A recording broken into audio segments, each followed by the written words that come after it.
Hello, everyone. I just want to make sure that you can hear me. I'm coming from a different environment, as you can tell.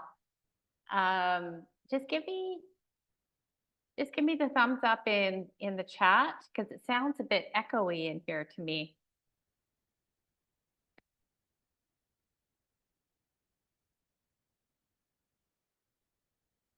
A little. Can hear you? Okay. You can hear me, but it's a little bit echoey. Yeah. Okay. Good. Okay. Great. All right, so we will get going in a couple of minutes. I see Mark is here, and I'm just wondering, I'll just let Mark in. That's interesting, eh? No echo, echo for sure. It really varies. There we go.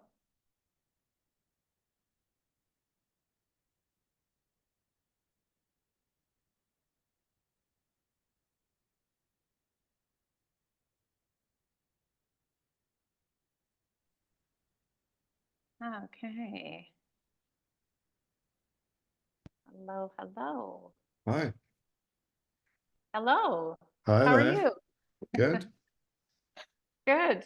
I was just It, saying you can see that I'm coming from a different place tonight, so I'm a little bit out of sorts because I wanted to be able to do the movement with everybody, and ah, so I've got my mat laid down here, and I'm ready to go. Of course, for those of you who are at home, well, I am recording, so for tonight you might watch, but I also invite you wherever you are to participate if it calls to you. I'm really excited about learning more about this method. Um, so interesting. I'm wondering if I just texted Brent because I'm wondering if he may have thought it was 6:30. I haven't heard anything back yet.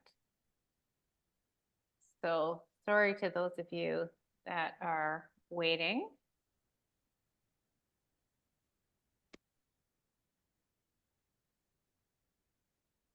I'll just hang on for a few minutes.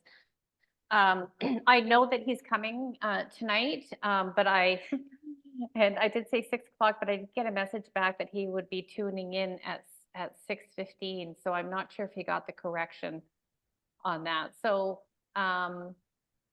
he will be here.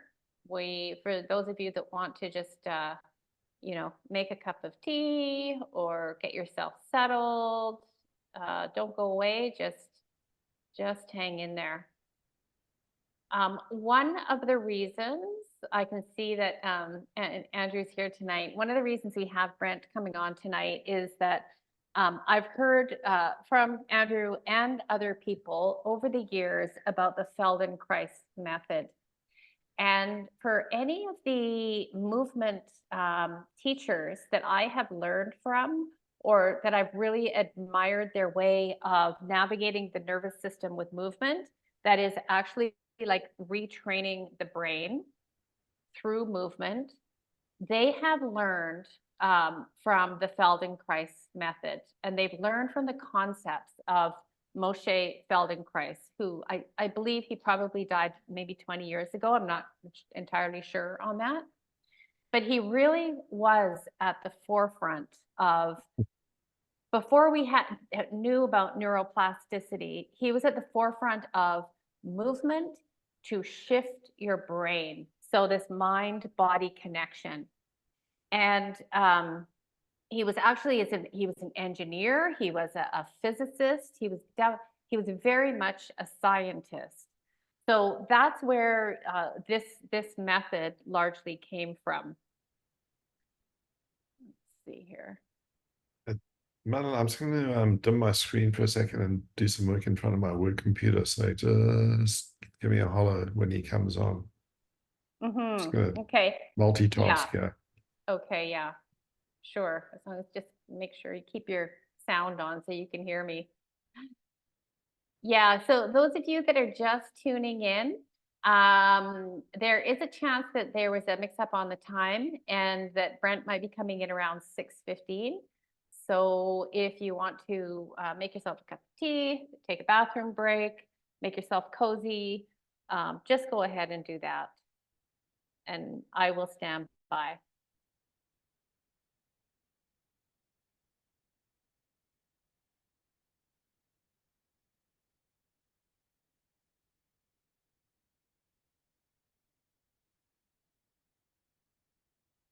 Cheryl, I'm not sure. That must be for Mark. Catch any fish. Okay, I'm pretty sure that's not for me.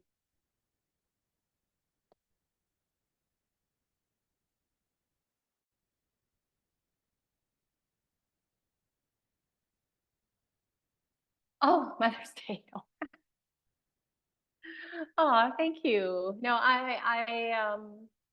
I was taken fishing definitely last night, but I was not fishing. I was walking along the side of Rose Valley Lake. It was really beautiful. Well, beautiful.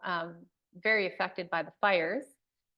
For those of you that are from Kelowna and know that area. Yeah, I was just enjoying the view.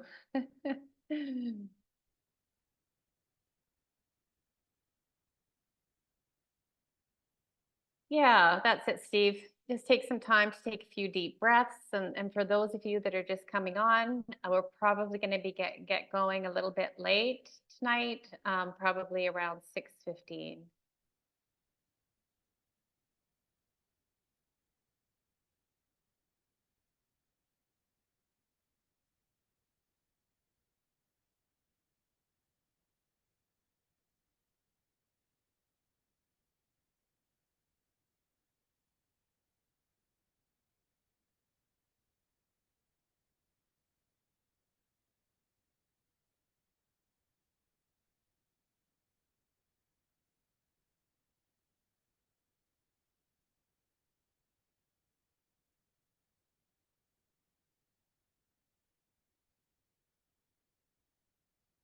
I'm sorry to hear that, Cease. High pain day. How's everyone else doing out there tonight? How is everyone? Float plane reminded. I just got a message to me. The float plane that I was flying in yesterday. I was very lucky to be taken for a float plane ride. Happy Mother's Day. Yeah, just check in the chat if you want to, and let us know how you're doing, how your day was, how you're feeling tonight.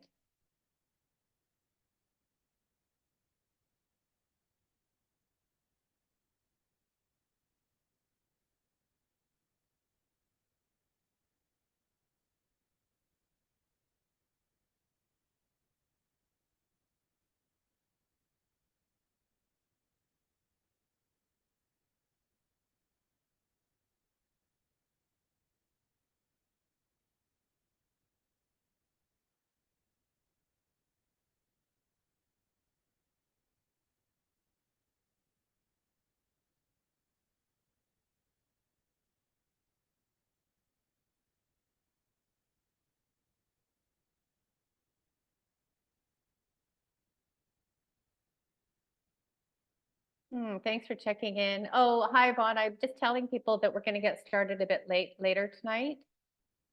Having a hard time signing on. Oh, Chris, you're here. I think, mm,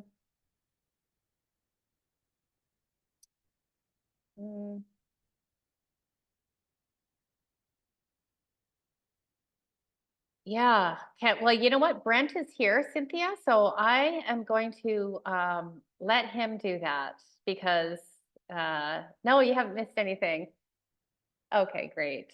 All right, great. Okay, Brent is here. I'm just going to make him a co-host and let Mark know that we're starting. If you're still there, Mark, if you can hear me. Oh yeah, I'm here. I'm gone anyway. All right. So I am going to stop the share. Show you the slide. And I'm really happy that Brent is here. And there he is. Hello. Hello, hello. I'm just getting myself set up here. Okay, welcome. Thank you. There we go. And then I'll change the lighting to, how's that? Is that good? I have a choice of 3 lighting. So watch this. Okay. This, hold on a sec here. This, or this. Oh, I see. The light's hitting me in the mirror. Yeah, it's okay. It just looks like you have yeah, you've got a light behind I have you. I have a better location than this. It's just that I don't usually use the light, but That looks fine, Brent. I can hear you. I can see how's you. that? Is that better? That's perfect. That's great. That's great. Yes. Great. Yes. Well, it's a pleasure. So to here meet we you. are. I'm just gonna get myself ready. We're starting at 6:30. Is that right? Well, it was actually 6. Oh, Really? No. I have 6:30. It's okay. We're all here. Oh my goodness. Well, hello everybody. It's okay. We're all ready and waiting. Oh And my goodness. I've been trying to Just one answer moment. questions, and I'm not being very successful. Okay. So I see there's 35 people on. Yes, we are here. So you could take a few deep breaths if you want to. We're throwing you right in. Okay, but we only see the 3 of us. Is that correct?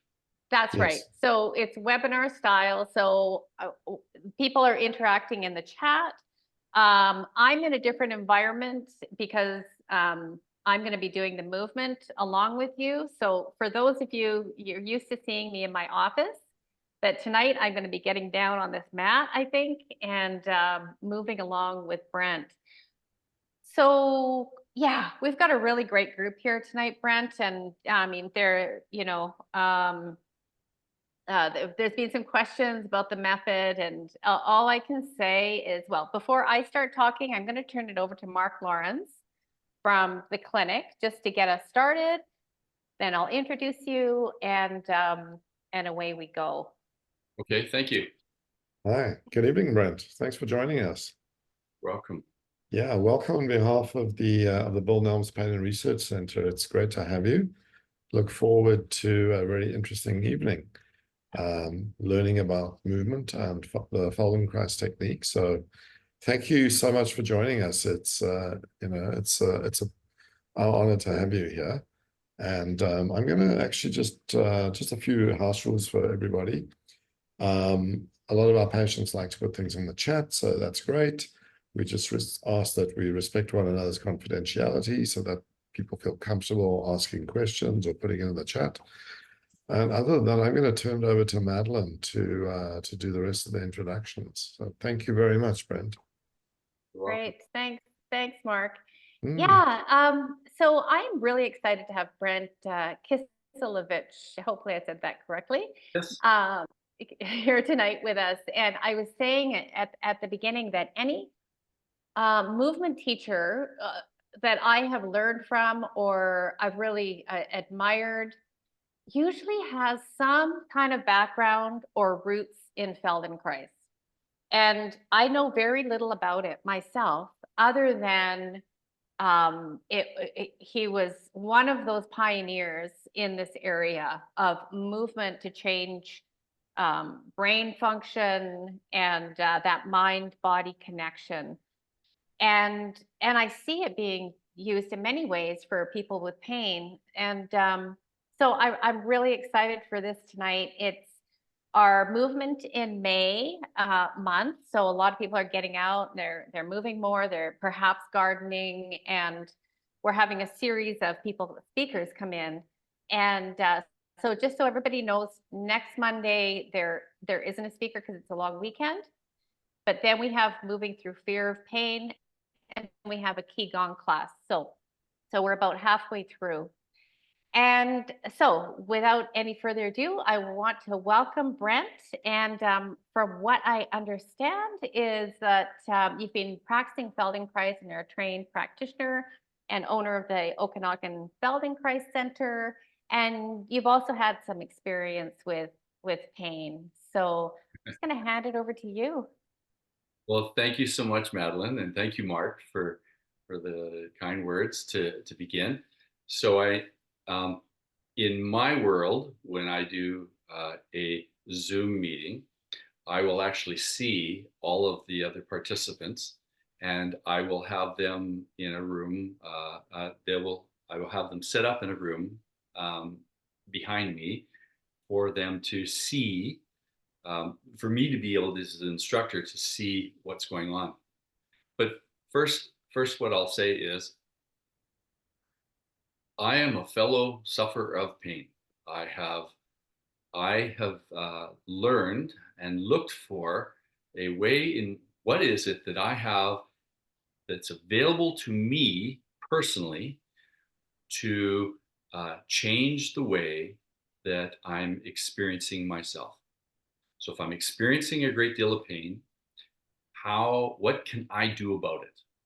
And the skill that I have is I have the ability to feel. I have the ability to feel what it is that's happening in me. And the title here was Pay Attention Inside. And what I've learned is that as I awaken myself to noticing what I'm feeling, I can change my relationship to pain, and I can discover how to alleviate, how to change, how to improve the quality of my own life.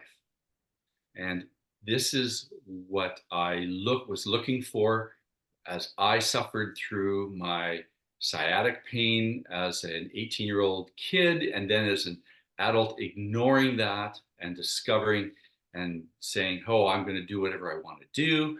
And then I'd have these acute phases of incredible pain where I was off work for a week because I happened to bend down and pet my dog and I couldn't get back up off the floor. And so how does one take control of what's happening inside? And the Feldenkrais method is a practice of discovering and using movement to educate ourselves.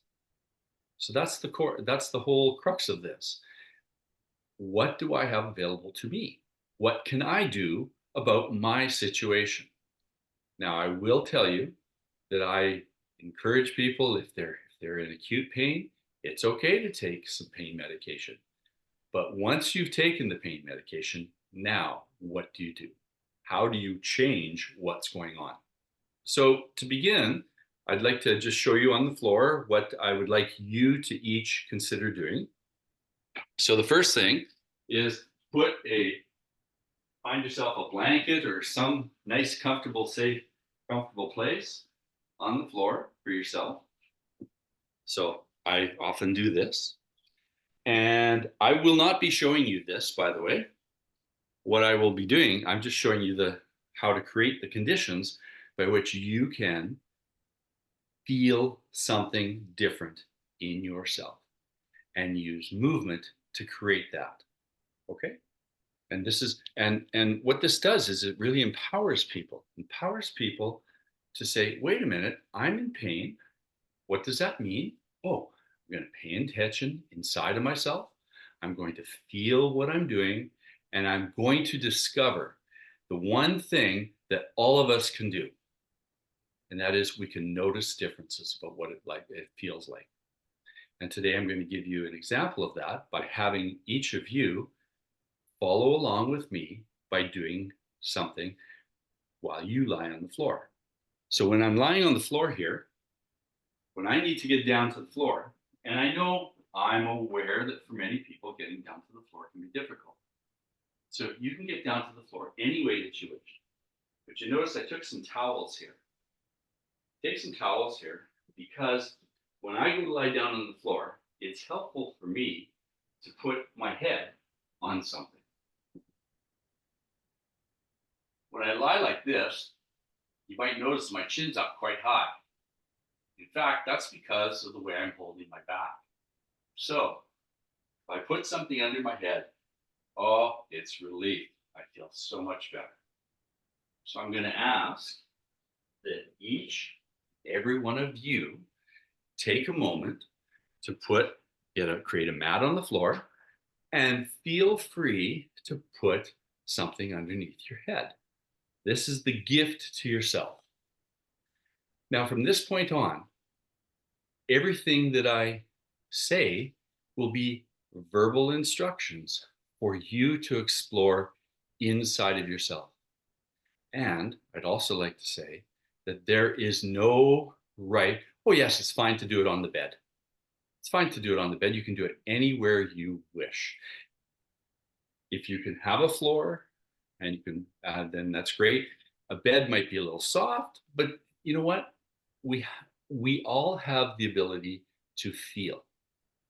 We all have to, right? And of course, those of us who suffer from pain, whether it be in our neck, our shoulders, knees, our hips, our back, our ankles, our feet, no matter where we feel the discomfort, we're feeling. So if I know what I am doing, if I can discover what I'm doing, if I can become awake to what I'm actually doing, then it's possible to choose a different feeling. It's possible to choose to create comfort. And we're going to use comfort as our guide. So please, lie on the floor with your legs long, your arms down by your sides. And would you close your eyes?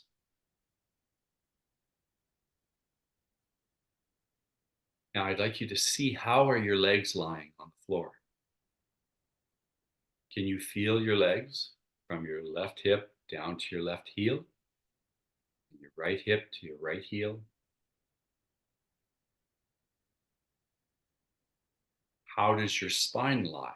Can you feel from your tailbone, the base of your pelvis, up through the pelvis, through the lower back, through your ribs, between your shoulder blades, to the base of your neck, then to the base of your skull, and feel your head on the floor?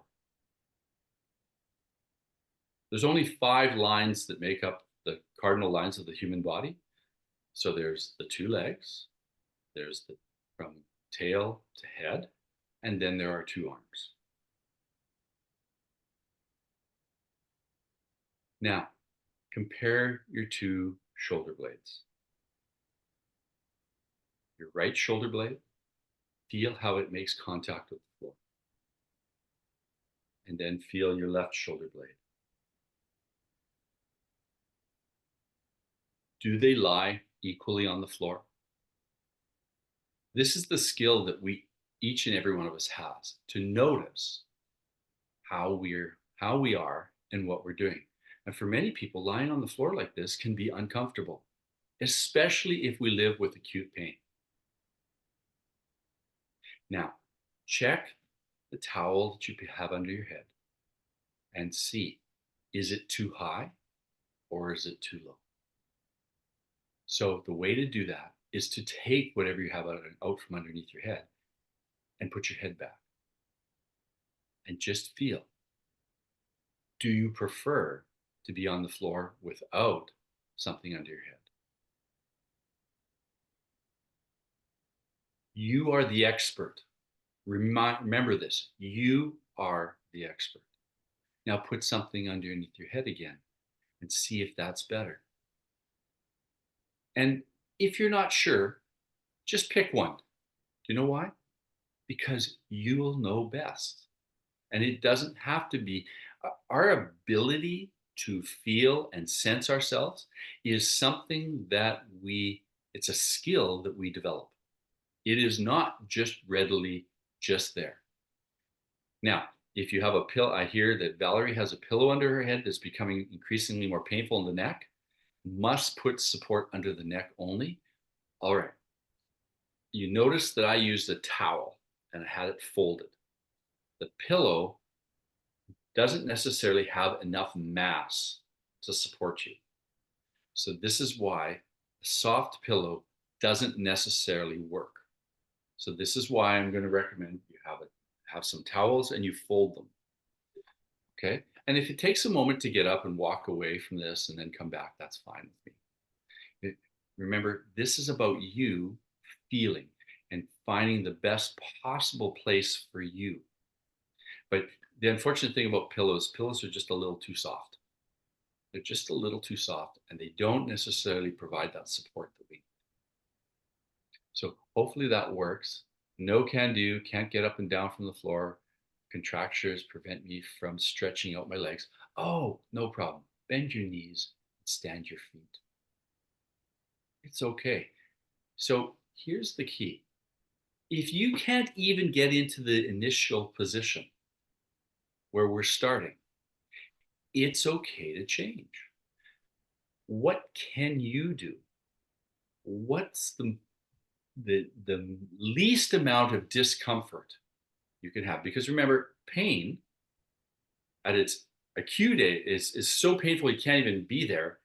And discomfort is a little bit of stiffness, a little bit of soreness, and there's a whole range of what constitutes as pain.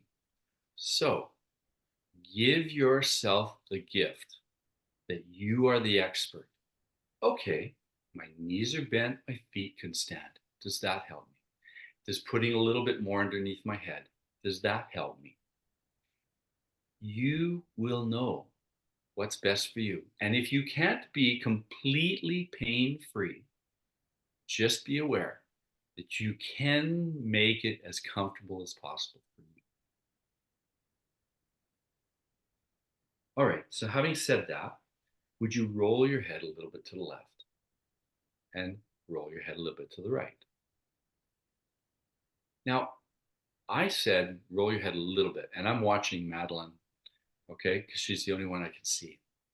Madeline, what's a little bit mean to you? A little bit. What's the smallest amount that you could roll your head that would mean a little bit to the right and a little bit to the left? Your eyes are closed and just rolling your head a little bit. Please close your eyes. Please close your eyes. Make it even smaller. I used a roll towel every night to sleep on. It's perfect because you can roll it in and out while you're lying in bed and to get it just right, and you can adjust it from side to side. Oh, wonderful.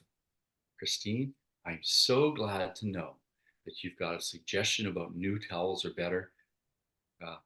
That's fantastic.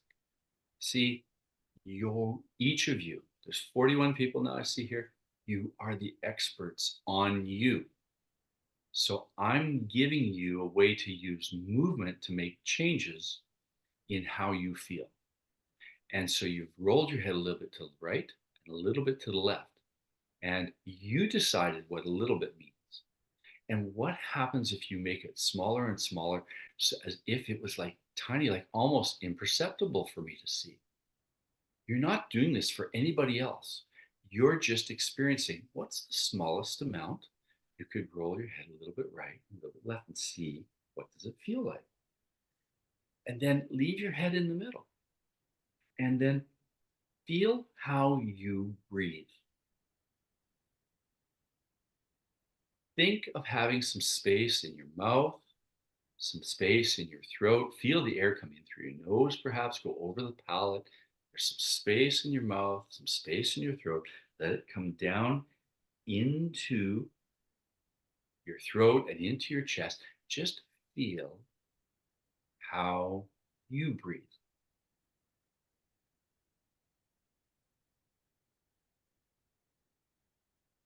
How does one awaken themselves to what they're feeling? Well, when you breathe in, do your nostrils flare out or do they open up a bit? Try to see if both nostrils open the same amount. Do you, in fact, get the same amount of air into each lung? What is your experience of you?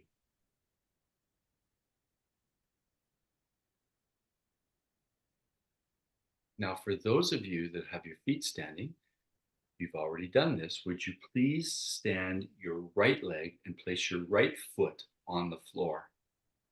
And for those of you that already have your legs standing, would you put your left leg long on the floor? And if you can't do that, because I know there's a few people that can't, if you can't do that, all you have to do is put something underneath your left knee. If you have a roller, so I'll just show this for a moment. I have things like this in my house for myself.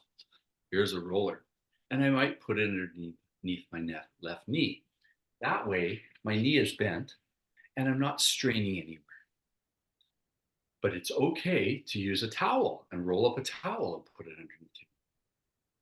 Remember, what we're doing here is we're bringing the earth up to support us in whatever way we hold our body. So if I need my knee to be bent, then I put something under the knee, and it's just like a bridge that has a big pillar in the middle of the river or the middle of the lake, whatever the bridge is going over, right? It's a place of support. So assuming that your right leg is standing on the foot, the knee's bent, and the left leg is long. So now in this place, would you slowly take your left hand over your head and put it on the floor?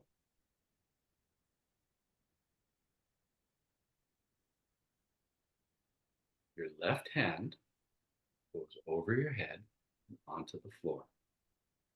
That's correct. Your right foot is standing and your left arm is somewhere on the floor. Now, what if you can't put your arm on the floor? Maybe you can't put it over top of your head. Well, maybe you could put it out at a 45-degree angle. Put it out more out to the side. Make the arm long, put it out to the side, wherever you can comfortably go. We're not trying to be straight to the side. We're trying to be above our shoulder. So it could be a 45-degree angle. It could be a 30-degree angle. It could be a 90-degree angle straight above our head. But notice if it's a 90-degree angle, probably the back of your hands on the floor and your elbows off the floor. For most people, that would be the case because the way we hold ourselves in our chest. So put your arm somewhere comfortably off to the side. Okay? Now, in that position, would you just slowly lift your right hip off the floor? Just lift your right hip off the floor. How would you lift your right hip off the floor? How might you do that? Would you tilt your right knee over? Or perhaps your right knee could stay where it is and you just lift the right hip and your pelvis will just roll to the left. How would you experience? Is it necessary to take your right knee and tilt it? Or could the right knee stay standing up in the air where it is in space? You just roll your pelvis to the left. Lift your right hip, roll your pelvis to the left. And notice that as you do this, see if your left arm can lengthen.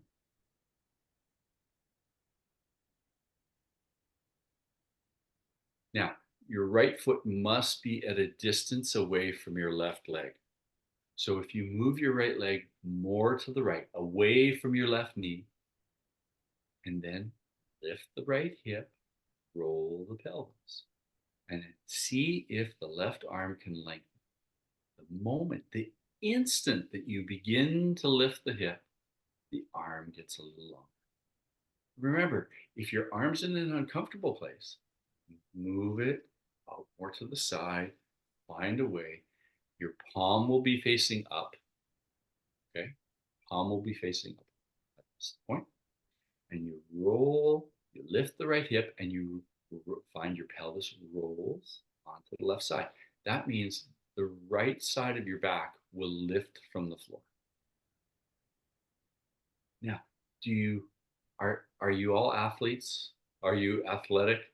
And you're going and you find yourself seeing how far you can go? This is not the point at all. If I want to awaken myself to what I'm feeling in my body, do less. Leave your right knee standing. Let it stay straight up in the air toward the ceiling, and then just begin to roll a little bit by lifting the right hip joint. Find yourself rolling the pelvis to the left and feel how the right side of your back clearly lifts from the floor. But the left side, you find yourself more on the left side of your body. Now you do this many times. How many times in the Feldenkrais method? Okay. 10 times, 20 times, 3 times. It's irrelevant how many times you do this. What's important is, can you feel what happens in your back and in your ribs as you roll the pelvis and lift the right hip? You feel the left arm being pushed. Where's the first hint? Now remember, when we were rolling the head, I said, do the smallest amount. When's the first moment you can feel the left arm being lengthened just by rolling the pelvis to the left?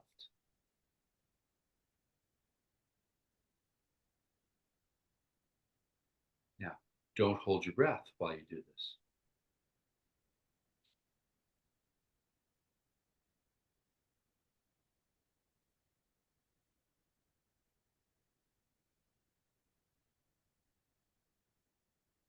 There's no need to hold your breath.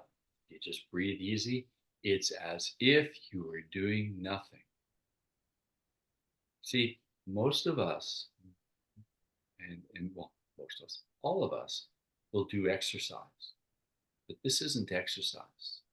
This is moving and attending to what do we really feel in ourselves when we do something as gentle as just lifting our right hip, and feel that move through our skeleton, through our body into the left arm. You don't need to reach with the left arm. You're just feeling for the possibility. What's the connection? Now, as long as you don't hold your breath, would you keep doing the movement, but would you roll your head to the left with you? On the floor, my right leg is extended. Okay, so the right leg is standing with flat foot on the floor, so that your heel is on the floor, your whole right foot is on the floor, and your left leg is the one that's long. Okay, Ina? Okay. So now as you roll your pelvis, you turn your head to the left. Well, that makes sense. It's like a door, right? Everything turns to the left all at one time. It's pretty easy enough to do. There's no need to lift your right shoulder because you're just lifting your right hip.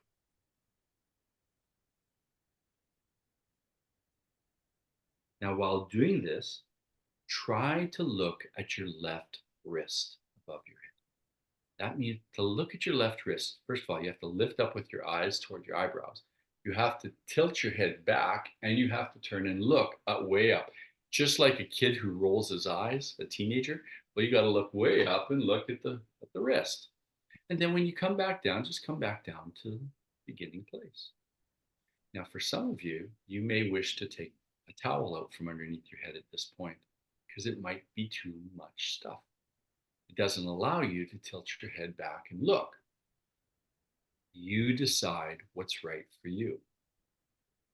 So now again, you are rolling your pelvis to the left, and of course your head then shortens itself a little bit, doesn't it? And you look at your left wrist, keep your right knee standing, don't lift your right shoulder too much. It's not completely rolling on your side. You roll your pelvis. You're not really rolling your head because you're tilting your head back and looking up, and turning it. So you don't roll your whole body onto the left side. All right, Ina, that's good. You got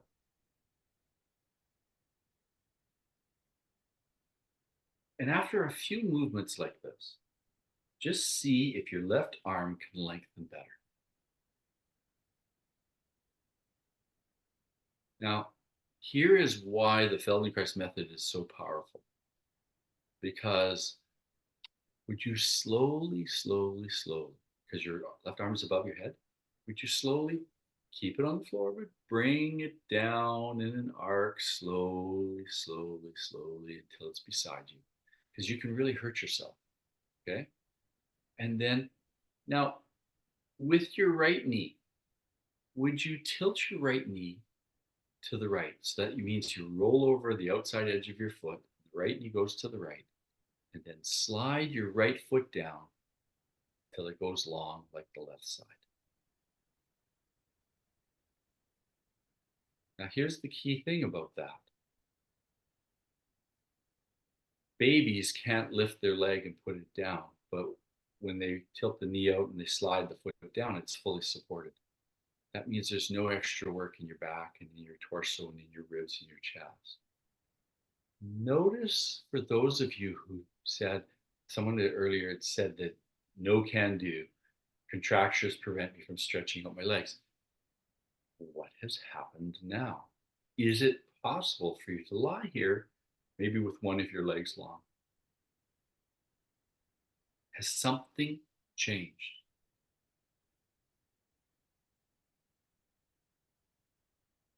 Is there any difference between your right side and your left side?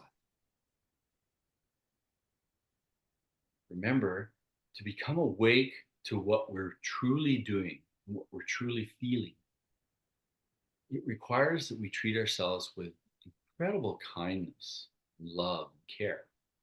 There's no need to be physical and strong and active. Like, this is not exercise. We are just discovering that we can notice differences.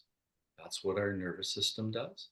And that creates new possibilities in our brain for how we might live and feel.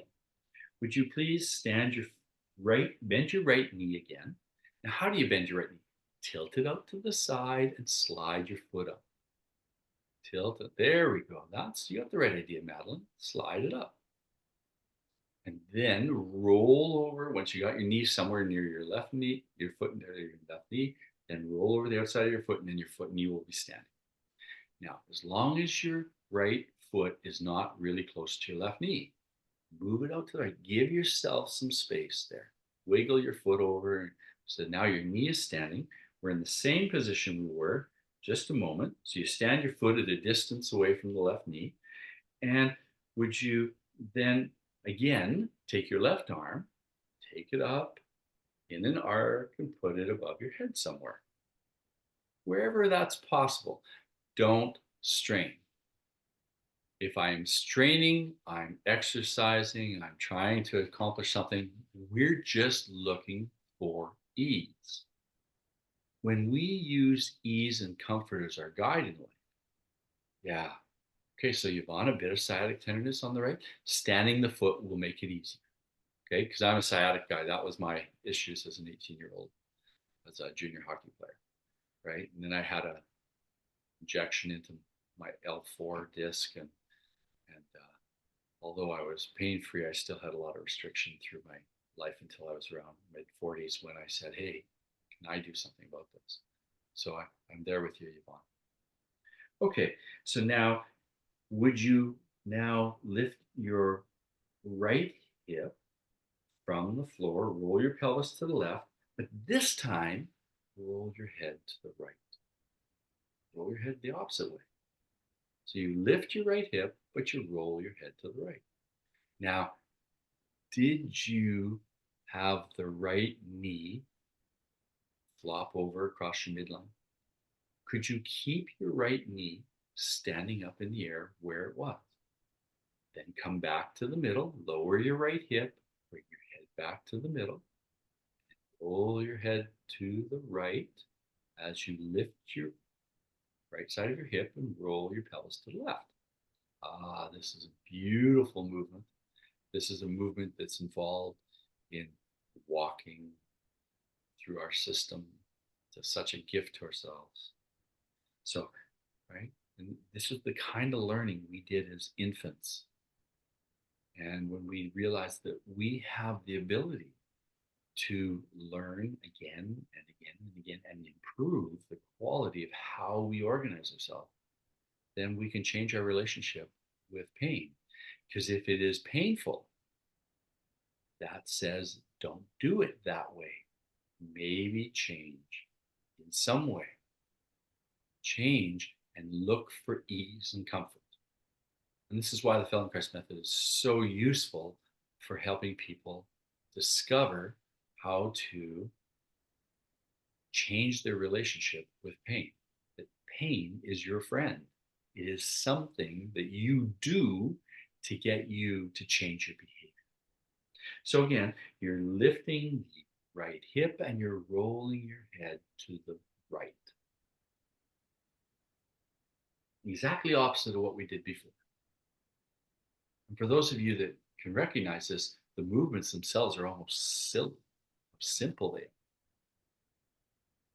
And yet, the more gentle you do this, all you have to do is notice that it's possible for you to turn your head to the right and lift your right hip at the same time.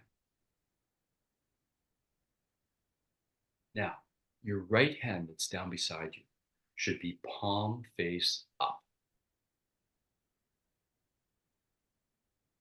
That means the back of your hand is on the floor. And you lift your right hip, you roll your pelvis to the left, you let your right arm lengthen in the direction of your right heel. Then you roll back to the middle. Again, are you tilting your right knee across your body? Can your right knee stay where it is? Now, you may wish to push your right foot a little bit more out to the side. Madeline, go ahead and put it even further out to the side. It's okay. There you go. Why not? Nobody said you couldn't. There you go. Roll your pelvis and turn your head to the right and lengthen your right arm. Turn your head to the right. There, and you lengthen it. There we go. Oh, feel how that works. What's the connection there? See how much your right hand can just sort of creep down or lengthen toward the right heel.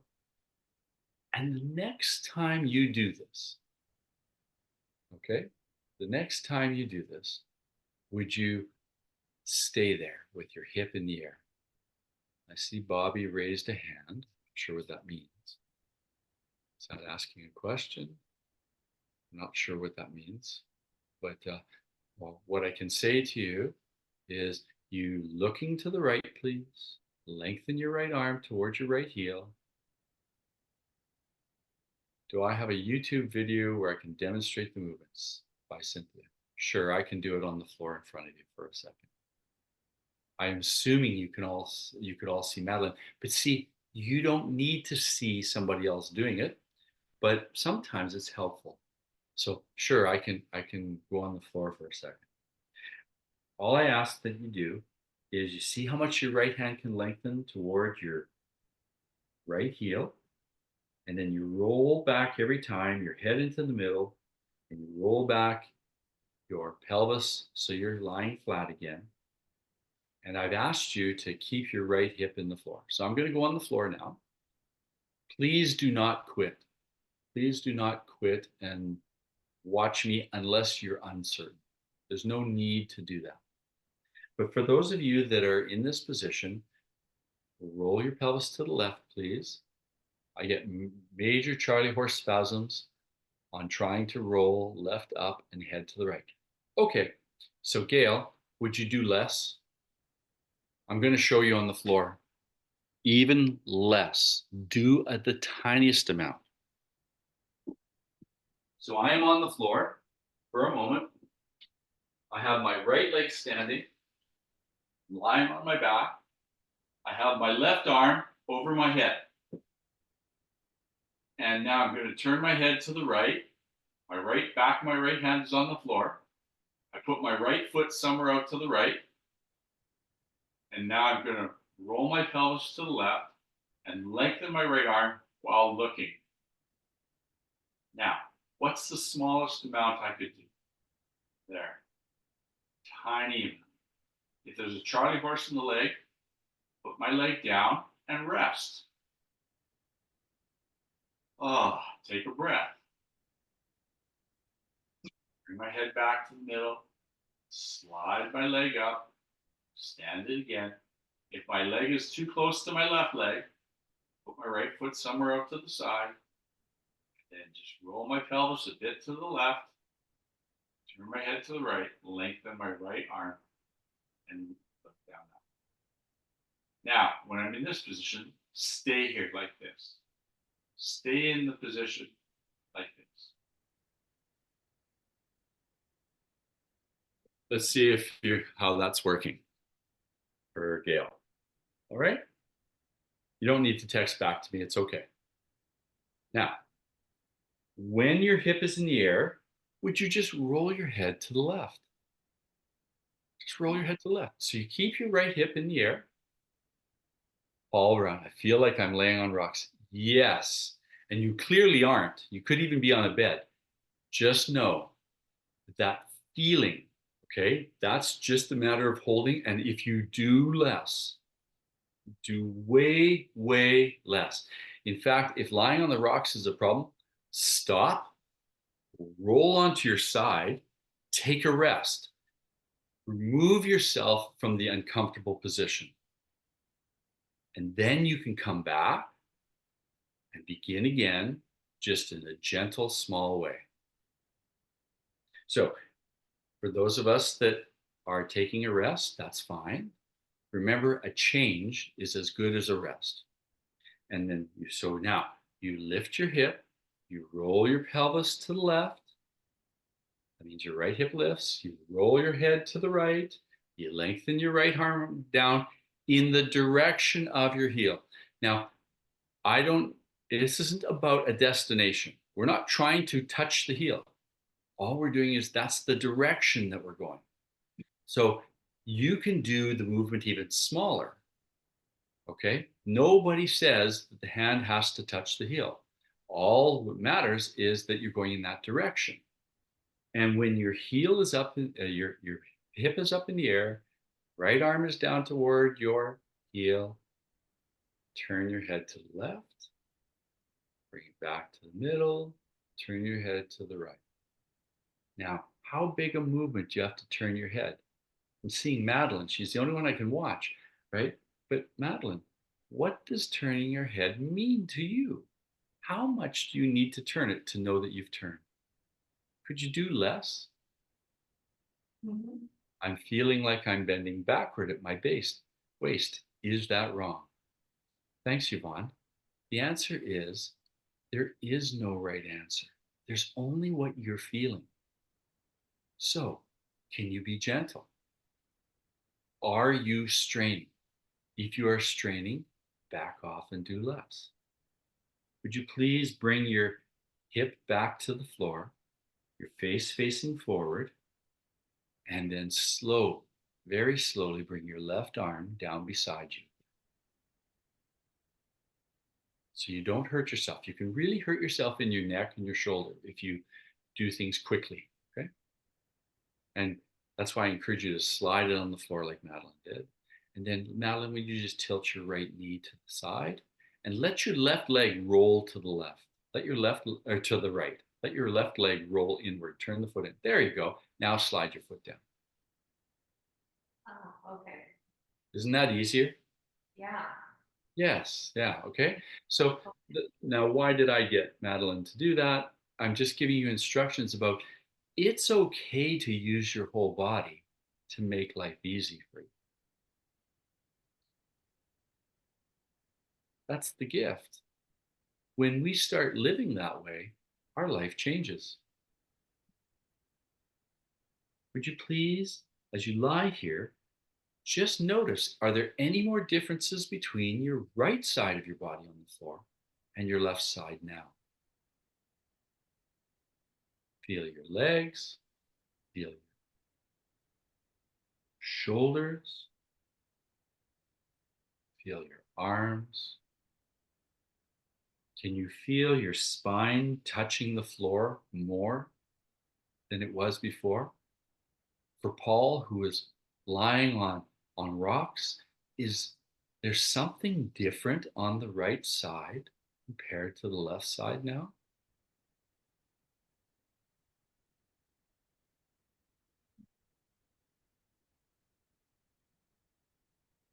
You know, Brent, can I just make a comment? Yes. If you could hear me, yeah. You know what I really notice without taking people out of their process is that I'm just aware of the right side of my body. Okay. I'm just as after like the differences, I'm aware of my leg, of my hip, of my shoulder, like just from that such subtle movement. And it's hard for me to go slow. Well, we have this idea that movement is really about exercise and actions. Yeah. And we often think of physical education as recreational pursuits. But really, this whole thing, as Bobby just said, it's hard to slow down. The idea of slowing down is a concept that may be a new thought for you.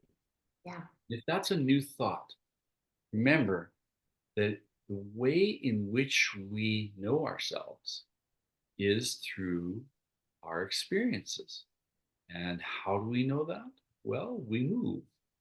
And is it possible to even move more gently, more kindly, more simply? And we all have ideas of what the movements should be. And if I was watching all of you, you would all be doing this differently.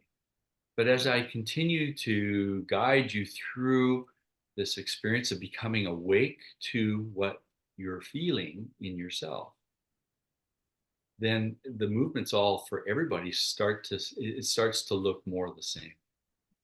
Mhm. So give yourself the gift of slowing down. Give yourself the gift of knowing that the right answer is what feels comfortable, available, if not possibly pleasurable to you.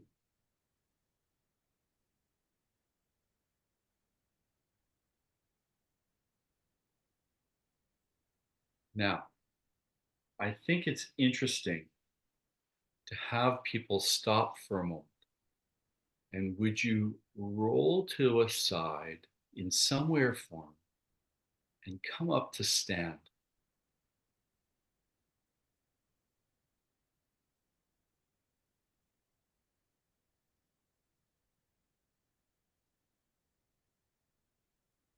Yes, would be slowing down like Tai Chi. Yes, Paul and Ina, this idea of does a person think of the points of your body? For example, is the shoulder touching the floor? If you do this on one side, do you balance it and do the other side? Yes, I will answer that in a moment. Great questions. Just stand. Each of you just stand. You've been doing a very simple movement for quite some time now, a repetitive movement. I don't know how many times we've done it by now. But we've been doing it without holding our breath. In other words, there's no hint of anxiety or bracing or effort. That means unnecessary muscle contraction. There's only discovering ourselves in what we're doing. And now as you stand, would you just move your weight over onto your right foot and notice how your foot stands on the floor? Notice your knee and your hip joint. What does it feel like to stand? Just move your weight over a little bit onto the right side. You're still on both feet. You just move more on the right.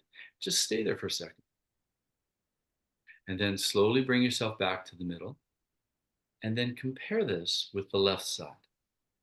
In other words, go onto the left foot and notice the change, the difference between your right side and your left side. Is there a difference to stand on that left foot? Does it feel different on the floor? In your ankle, your knee, your hip, even your neck and your chest, how your arm hangs there as you move over to the left side. Now, come back to the middle and then move again to the right side. Now, Paige said, my left foot is tingling. Or sorry, Cheryl said, my left foot's tingling. And Paige said, my right foot feels way more solid. Okay, so Paige, what I want you to hear, and just stand there for a moment on both feet. The right side is how you could live your life today. It's how you could be organized. And your left side is how you do live your life. It's your habit. That's what you do. Now, we can go back on the floor and we'll do the left side because this idea that we want to feel balanced or something. Yeah, yes, Yvonne, your right side feels straighter and stronger. That's what it could feel like to be you. And the reason I did this so intentionally and so slowly on one side only was so that you could notice you can change. You have this ability. You don't even need me to guide you through this. This is available.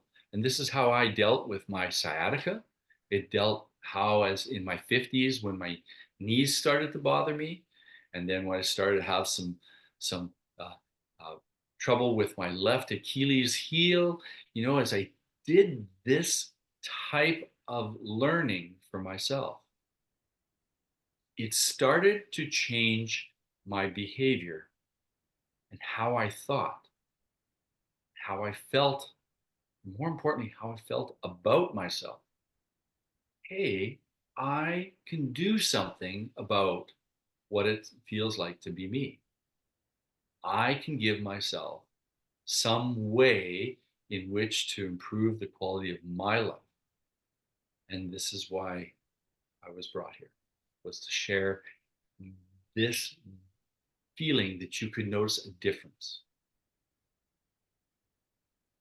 Cheryl said, when I laid down, it got easier for my right leg to touch the ground. Yes, if you all were to lie back on the floor, the changes on the right side of your body and the left will possibly remain. And here's the gift. I wonder how long I could keep this feeling of the right side being different from the left. Like, I'm going to go and wash my dishes, or I'm going to go make some supper, or I'm going to go sit and watch TV, or I'm going to go wash whatever I'm going to go do in my life. I wonder how long I could keep this difference in feeling. And what I want to tell you is, in Dr. Feldenkrais's work, he said the lesson really takes place after we've done all this, because the changes and the experiences that we've had, we will integrate them into what we're doing in our life, and eventually we'll forget about them, won't notice them, but the changes in our brain will be there. The possibilities are there. And then we can come back again and again and again and continue to improve our life until whatever age we live. So for my parents who are like 84 years of age, and they're suffering from not feeling safe in their body, that they can walk up and down stairs, or getting in and out of a chair, or even rolling over to get out of the bed, right? Or worse yet, for us today, get down to the floor and come back up. Okay, these are the sources of us feeling capable, safe, and confident in ourselves. And when that escapes us, it really changes our behavior. And this kind of learning, you can see what we did on the floor today. My 84-year-old father who has one eye working and can walks with a walker experiences this and goes, what happened? I didn't know this is possible. And now there's hope. There's hope. The hope is, right? Oh, I could change. I could discover. And this is the gift that the work of Dr. Moshe Feldenkrais, who died in 1984, that of what he was able to discover was how a human nervous system learns and becomes aware of itself. And it was through these actions like this. There are more than 1,000 sequences that he himself only created over his lifetime, many of which have been either transcribed or recorded. Okay, the actions that we just did here today, I happen to have some notes from some of his students back in 1976 who taught this in the evening to some the public, because he was doing a training in San Francisco back then. And in the evening, a couple of his students went and taught this part. This is the beginning of a lesson. But the lessons typically go 45 minutes. I have a question around that. I found this really interesting, like slowing just the action of slowing that down, like all the possibilities that exist in that slowing down that I would have never noticed before. Like it seems to open up options. And I can see what you're saying. I'm so glad that we did that, because I can feel what you're saying, that, oh, I noticed this difference, and how, like, the potential of that for someone, particularly, you know, who's been in pain for a long time, to to experience, I can shift something here. I can change something. This is like, in that small movement, that's a huge insight. But I had a question about so Moshe Feldenkrais, he has a whole series of different sequences. Okay. Is that what you said? That people do? 1,000 different lessons that he taught, because all the lessons are the same lesson over and over again. Okay, but you can find yourself as a pretzel. You can find yourself inside, outside, upside down, doing things that you never believed possible. So he was able to get people to do headstands and to do flips and turns and rolls effortlessly, and people were just mesmerized by how their life changed. Sorry. That's okay. Oh. And Andrew, that's nice to hear. Massive release in the shoulders from moving the hips. There you go. And making those connections like that, when we take movement so automatically, but to notice like a connection like that, yeah, I'm feeling a lot of like potential and possibilities. That was my hope. My hope is for you that all of you realize that you are capable of creating and changing things. Because when you know what you're doing, you can do what you want. And that means that pain and suffering is only one of the possible choices. You don't have to suffer. You don't have this idea that you have to put up with or live with is, I'm hoping that this gave each of you an opportunity to discover, wait a minute, maybe I don't have to live with it. Maybe I can be open to discovering what's possible for me. And it doesn't matter whether you're the Hunchback of Notre Dame, okay, you know, the Hunchback like this. It doesn't matter. It doesn't matter how many hip surgeries or back surgery or what injuries or car accidents that you've had in your life. It doesn't matter. Okay, it doesn't matter. there's a possibility for you to change.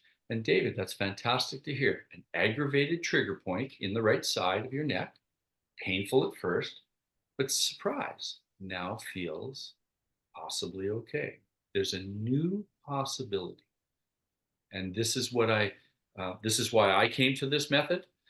Back in 2010, I've been practicing this for 14 years. I was a school teacher for 22 years, and I gave up that as a career and completely and said, oh, I need to go more into this. I need to understand this because I suffered and I lived with repetitive and strain and pain.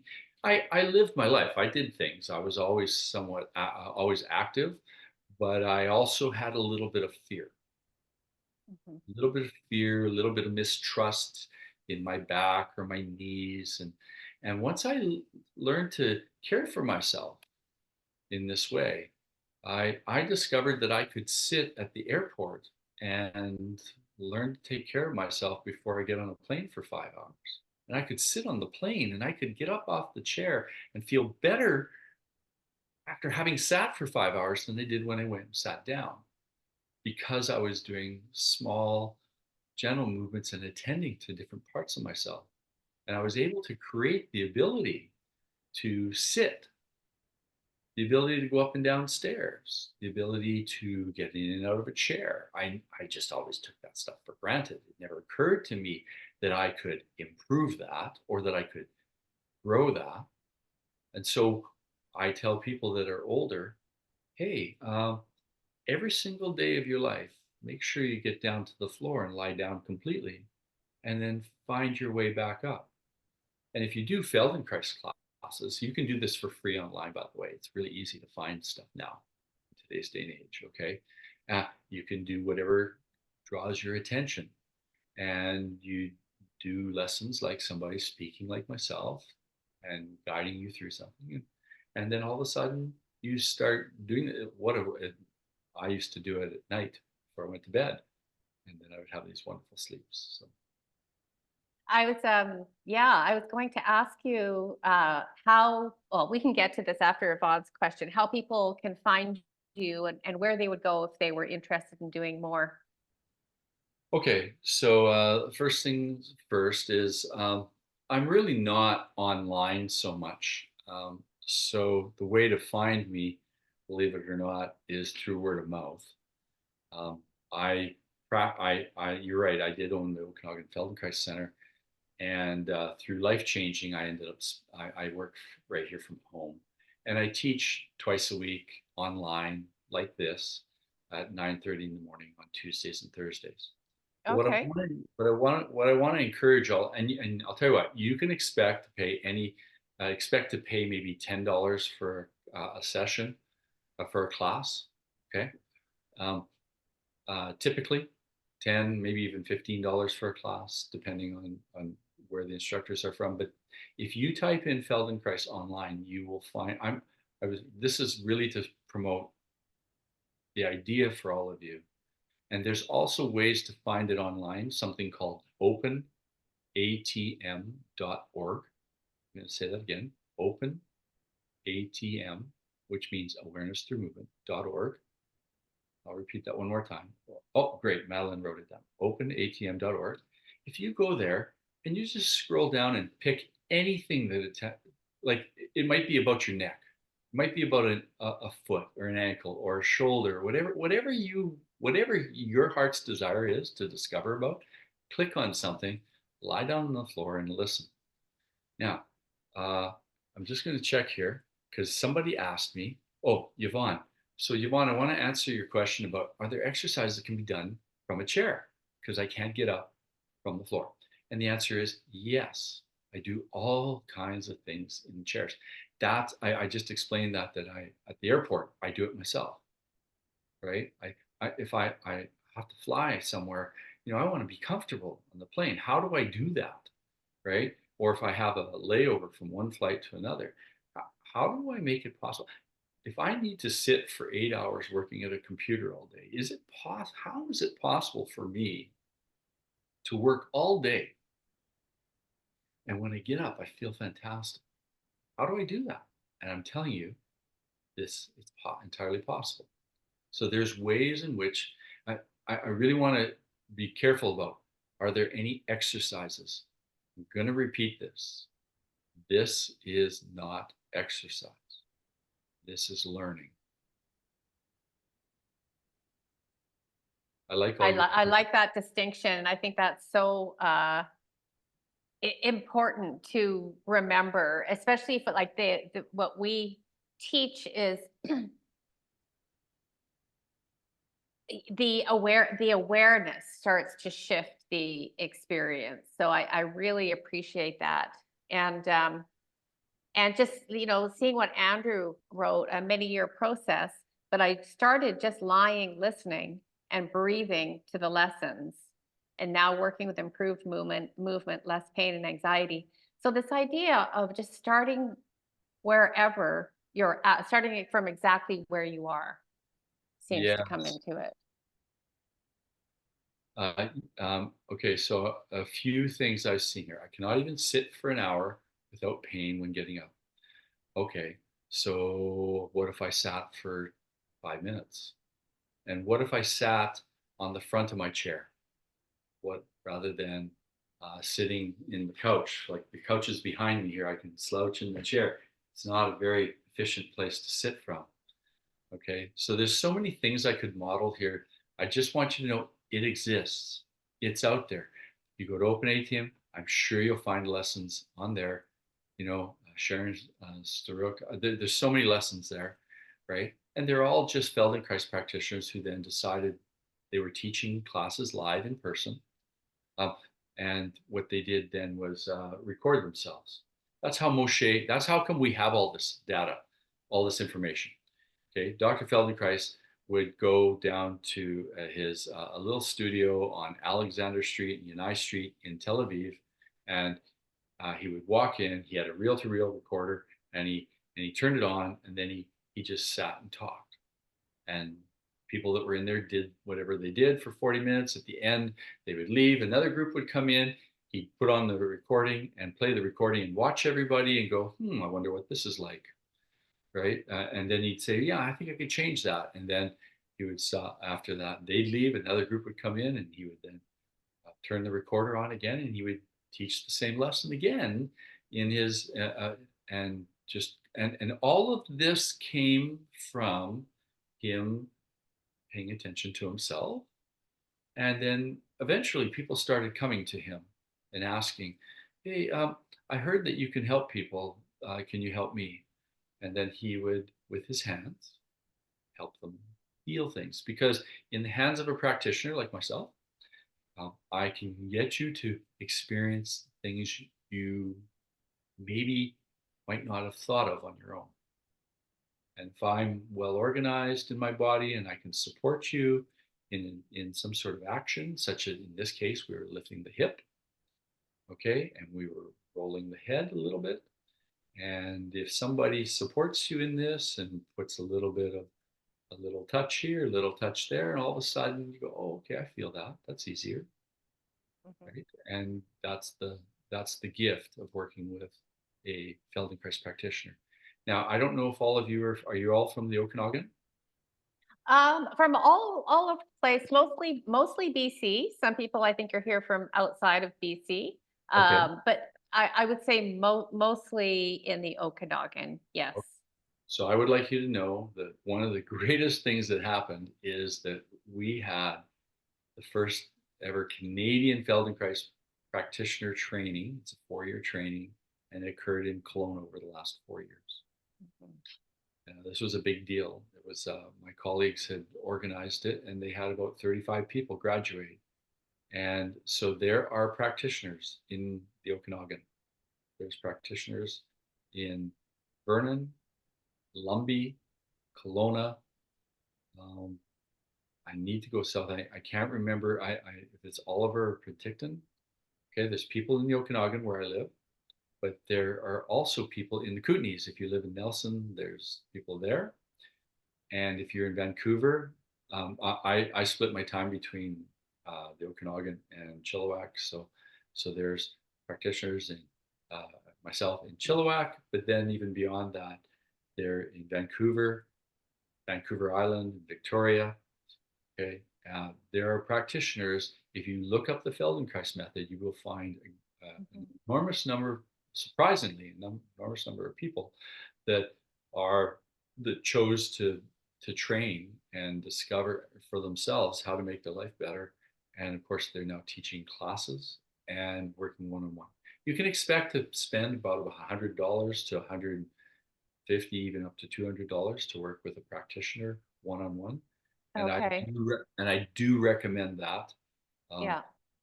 I I do just saw recommend. actually there was a free event on the weekend at Kelowna Yoga House with the Yes. Feldenkrais people Yes. here, just to give people an experience. So yeah, I would encourage everybody to look it up, keep your eyes open, and I think what you're saying is there's options online and in person to have more of this experience, because it really highlights for me how stuck we get in our patterns, like the bracing, and then particularly when we're bracing from pain, and just the idea that there's other options, and it's possible to sit in front of a computer and do small, minute ways of shifting so that you don't become stiff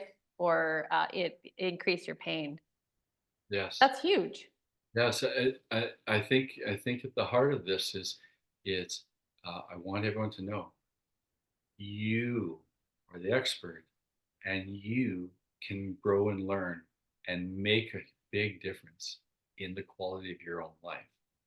And with the help of people like myself, who just happen to go before you, um, you can benefit even more so, especially when you're having acute challenges. Right. Right. So, Well, so Brent, just for the I record, feel like I just need to say, somebody said there were some sycamoose. Saw that, and so Yvonne, it's Yvonne.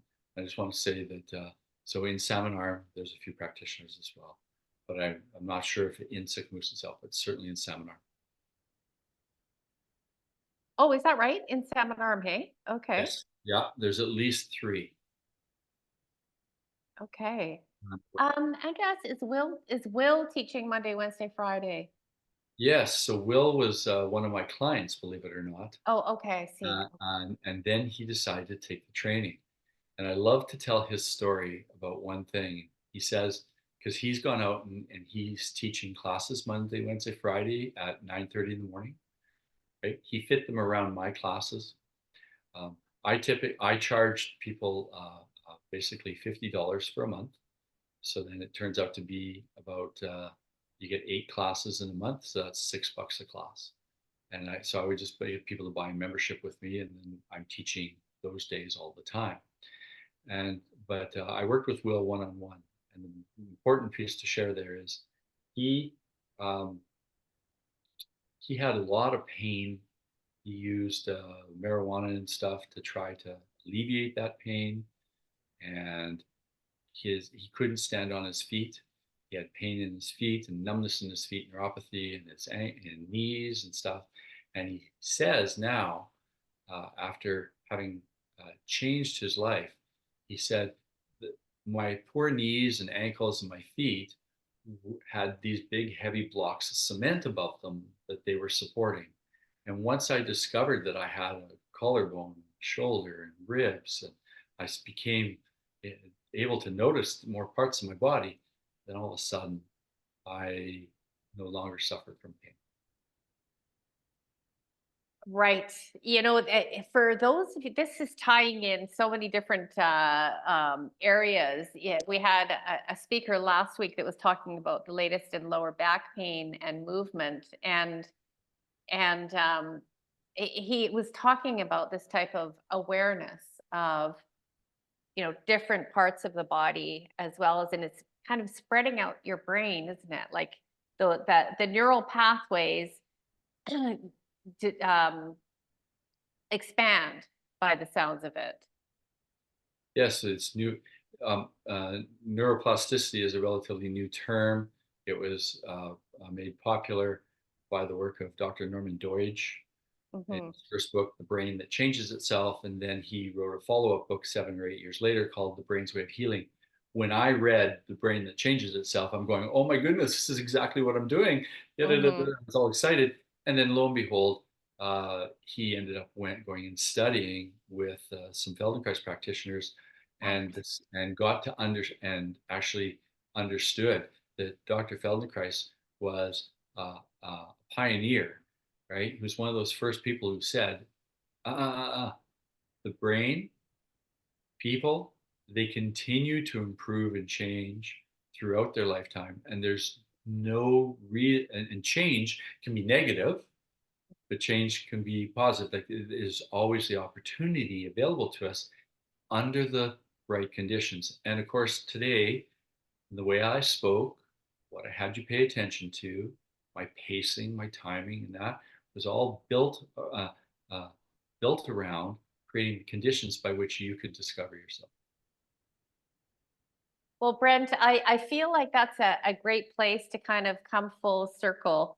And I really appreciate you coming tonight and, just opening up more possibilities for people, guiding us through that experience. That it's recorded, and the recording will go up on our website. So for those of you that want to go back and repeat it, or if you want to practice it, you'll find it there probably by the end of tomorrow.